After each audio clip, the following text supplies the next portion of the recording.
What's up guys, back at again with another YouTube video, and today what we are going to be doing is welding the diff on this Mustang right here. First things first, you got to jack up your car. And now you're going to take all these 13s off right here. Bend the back a little bit. You're going to take all these 13s off. Right now we got all of these loose. Now we're just going to take them all out and make sure you have the drain just like this underneath the diff so all the diff fluid can come out. Alright, now you're going to grab yourself a flathead just like this, and you got to pry this cover off a little bit. So you do it right here, see that?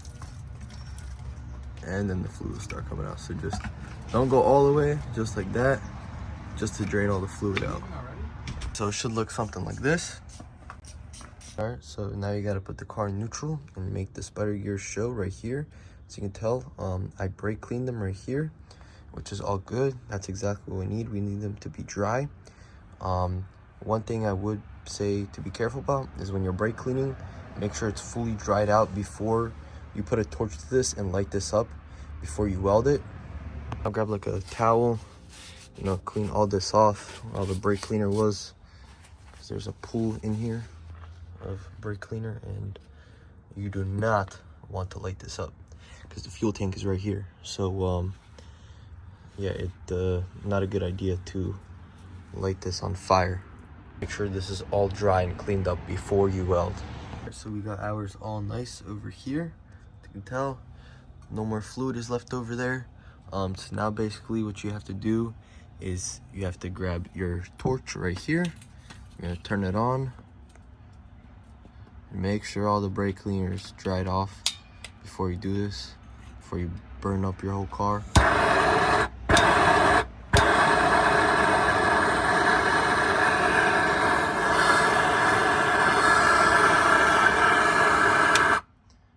And basically burn all this off right here so it's all nice and clean, so you can weld it and it'll weld a lot better because the metal is heated up. Alright, so as you can tell, we got it hot enough that everything is burned off and it's all nice and clean. So now we are going to be grabbing our welder and welding the diff. Alright, this is the welder I'm using right here. And now we're gonna weld this diff. Alright, so when you're welding this diff, you don't want to weld in the middle because this is a solid drive shaft right here. So you want to weld around these spider gears and on the spider gears. So I'm gonna make a line up there, here, here, here, and then I'm gonna tack these together. All right, so this is how it looks right here. You got one line going up here, there, down, and at the bottom everything's basically melted. You just basically can't get these two welded right there. All around you can weld, top, bottom, all the splines all together. And now we just got to do that to the other side. All right, now we're on the other side. Now we just got to burn all this fluid off on this side and weld it the same thing how we did on the other side.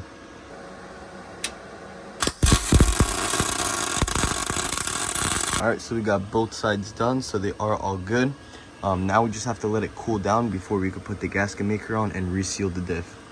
While you let it cool down, now's a good time where you can grab a wire wheel like this and then clean this whole outside surface. Same thing with the cover. All right, so we got the diff cover all nice and clean. So now our diff is not hot anymore. So now we're just going to put gasket maker on this.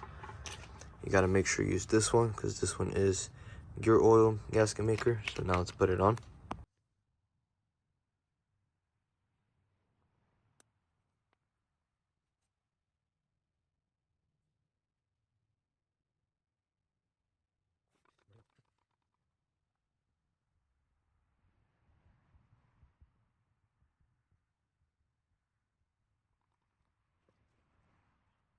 Alright, so make sure you guys blow everything out of here, all that weld out of there. Make sure this is all clean. So we already did that, and we got the gasket maker right here.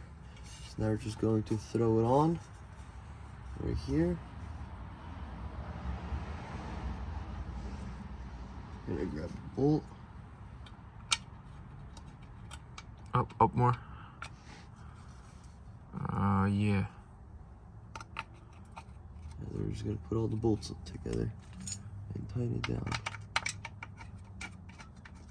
Alright, so now we're just gonna make them tight. this little ratchet right here. You just want them snug and tight, not too tight.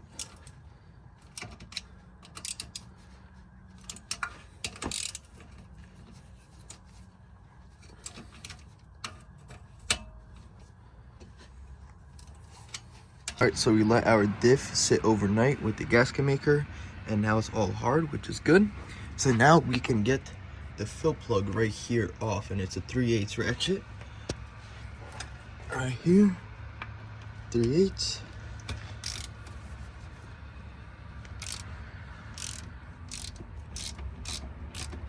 Now we can just fill it up. So now we're just going to fill it up with, you have to use 80/90 on these because this is the V6 model, but if you have the V8 model, you have to use 90/140. So let's get to filling it up. All right, we could start pumping now all the fluid, and you're gonna know when it's full when it starts draining out of here. That means you're all full and it's all good. All right, so as you can tell, it is coming out. So you just let this level out. Once it starts dripping, then you just cover it back up.